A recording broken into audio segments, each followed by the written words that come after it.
PM మోడీతో meeting. Babu Pawan డిమాండ్లివేనా? AP ఎన్నికల్లో భారీ విజయం సాధించిన టీడీపీ, జనసేన కూటమిలోని బీజేపీకి అప్పుడే అల్టిమేటం జారీ చేసిందా? తమ డిమాండ్లు ఇవేనని, వీటిని ఎట్టి పరిస్థితుల్లోనూ అంగీకరించాల్సిందేనని ప్రధాని మోడీని బాబు పవన్ పట్టుబట్టారా? పీఎం మోడీతో మీటింగ్లో ఏ అంశాలు చర్చకు వచ్చాయి? వాటిపై కేంద్రం ఏ విధంగా స్పందించింది? ఏపీ ప్రజలకు బాబు పవన్ ఇవాళ శుభవార్త చెప్పనున్నారా? ఆంధ్రప్రదేశ్ దీర్ఘకాలిక సమస్యలకు నేడు పరిష్కారం దొరకబోతోందా? ఈ ప్రశ్నలకు సమాధానాలను తెలుసుకోబోయే ముందు సోషల్ పోస్ట్ టీవీని సబ్స్క్రైబ్ చేసుకోండి ఫ్రెండ్స్. అలాగే కూటమి గెలుపు ఏపీ అభివృద్ధికి మలుపు కాబోతోందని అనుకుంటున్నారా? ఆప్షన్ ఏ అవును, ఆప్షన్ బి కాదు. ఈ వీడియో మీకు తప్పకుండా నచ్చుతుందని భావిస్తున్నాం. కాబట్టి మొదటి నుంచి చివరి దాకా మొత్తం చూశాక లైక్ అండ్ షేర్ చేయడం మర్చిపోకండి మిత్రమా. ఇక వీడియోకి వెళ్దామా? ఆంధ్రప్రదేశ్ కి కాబోయే ముఖ్యమంత్రి తెలుగుదేశం పార్టీ అధినేత నారా చంద్రబాబు నాయుడు, జనసేన పార్టీ అధ్యక్షుడు పవన్ కళ్యాణ్ ఇవాళ ఢిల్లీ వెళ్లారు. ప్రధానమంత్రి నరేంద్ర మోడీని ఆయన నివాసంలో కలుస్తున్నారు. మూడోసారి ప్రధానమంత్రిగా నరేంద్ర మోడీ ఈ నెల 8వ తేదీన అంటే శనివారం రోజు ప్రమాణ స్వీకారం చేయనున్నారంటూ వార్తలు వస్తున్నాయి.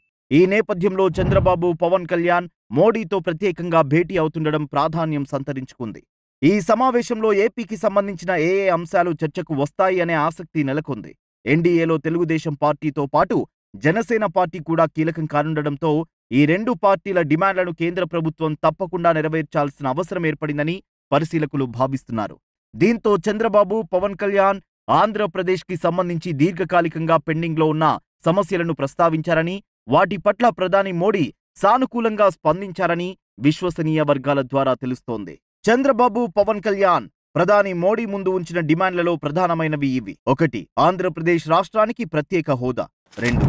ఆంధ్రుల హక్కు అయిన విశాఖ ఉక్కు కర్మాగారాన్ని ప్రైవేటు పరం చేయకుండా ప్రభుత్వ సంస్థగానే కొనసాగించడం. 3. ఆంధ్రప్రదేశ్ పునర్వ్యవస్థీకరణ చట్టంలో పేర్కొన్న విధంగా రాష్ట్రానికి అధికంగా నిధులు విడుదల చేయడం. 4. పోలవరం ప్రాజెక్టును సత్వరం పూర్తి చేసేందుకు బడ్జెట్ కేటాయించడం. 5. విభజన చట్టంలోని సంస్థలను, వాటి ఆస్తులను ఏపీకి దక్కేలా చర్యలు చేపట్టడం. 6. రాజధాని అమరావతి నిర్మాణానికి అత్యధికంగా తోడ్పాటు అందించడం. 7.